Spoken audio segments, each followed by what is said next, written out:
2 years ago, I actually decided to embark on a new journey and chase one of my biggest dreams, which was to learn fine art and be a fine artist. And I kind of want to talk about how taking that step and getting out of my comfort zone has changed my perception of artistic development and life in general. And I also wanted to make a correlation between chasing your dreams and psychology and how they just go together. Psychology is everywhere, but these are my thoughts and opinions. I'm just trying to make sense of things. These aren't facts and might not necessarily resonate with everyone. I feel as though in today's society, many artists don't get to tap into their abilities as much as they could, whether it's some circumstances in their lives or just a fear of failure or just simply not doing what you want to do. And then you end up having regrets later in life. Something that made me realize this was Maslow's hierarchy of needs. After listening to older people here on YouTube, their biggest regrets were always working too much, not spending enough time with family, getting married too early, or just not following their dreams. So basically, not self-actualizing. Self-actualization is basically described as living in your fullest potential. And for me, that is being the best I could be artistically. Like, I genuinely want to paint like one of the old masters. I've had this dream since I was a kid. When I first saw Michelangelo's work, it was from a book that I had gotten as a gift.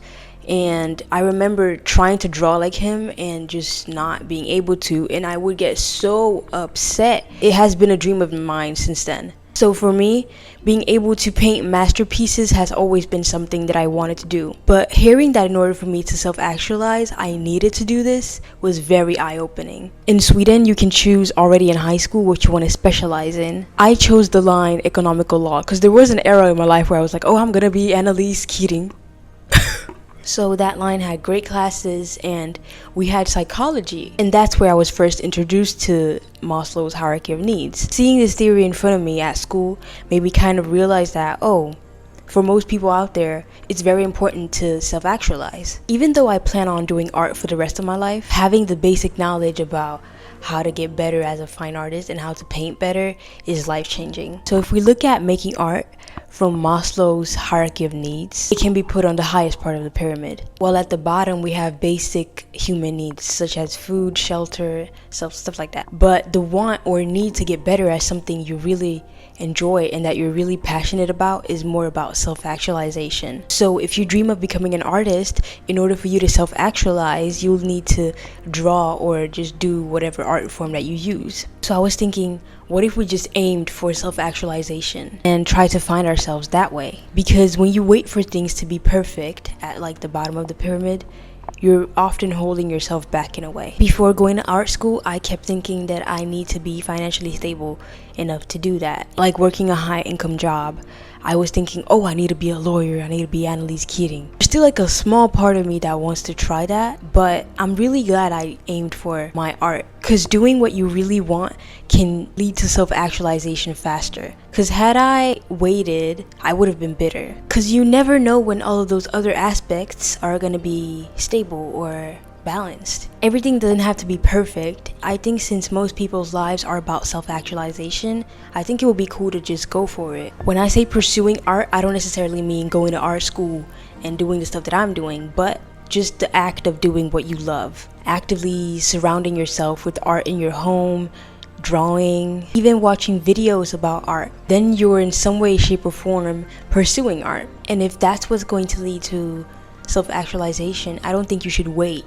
or have everything balanced in order to do what you love. When I was in high school, I was very scared about doing this and going for what I love because I was scared. But now I realize that you have to do it unprepared because you'll never be prepared. Hearing wisdom from older people was very helpful to me because I could learn from them. And I would always focus on regrets, like what did they regret, and try to avoid that. I really didn't want to regret my own life. Of course, I understand that you need to have food and shelter in order to survive, of course. But I think that if you actually focus on self-actualizing to avoid regrets, like just focus on your dream for a while.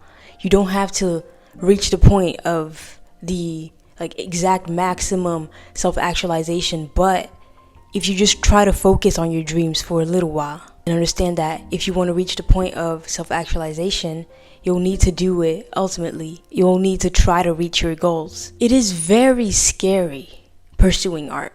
I know. I'm going through it.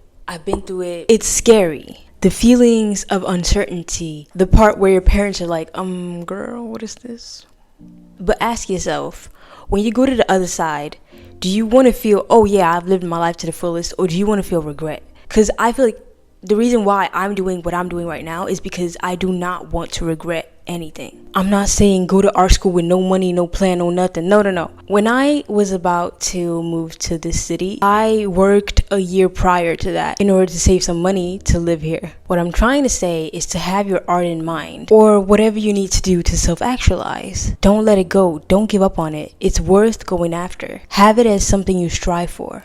Just a motivation for you to keep living life to the fullest, and then you evolve into your fullest potential. Right now, I'm imbalanced according to the hierarchy because there are some areas where I'm lacking, but I'm still in a way self-actualizing. Even with this channel, this is a part of my self-actualization journey because I've loved YouTube since I was a kid and I've always wanted to be a YouTuber, but I thought it was scary.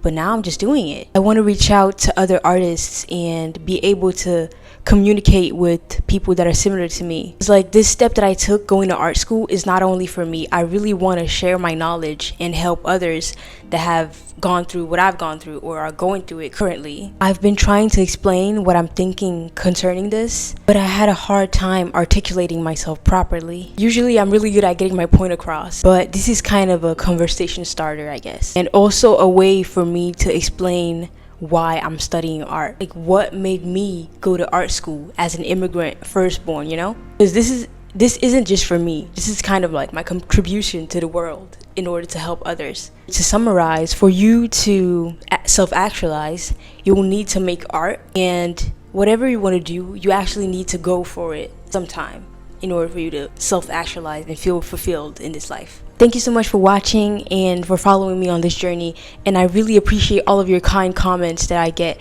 They really make me so happy. Like, it's crazy that I can even talk to people on here. Like, to me that's kind of crazy, but I wanted to share my thoughts, and I hope it wasn't too confusing because I didn't really have structure in this video. Comment below what you think, or if this is something you've thought about in the past. Thank you so much for watching, and I'll see you in the next one. Mwah.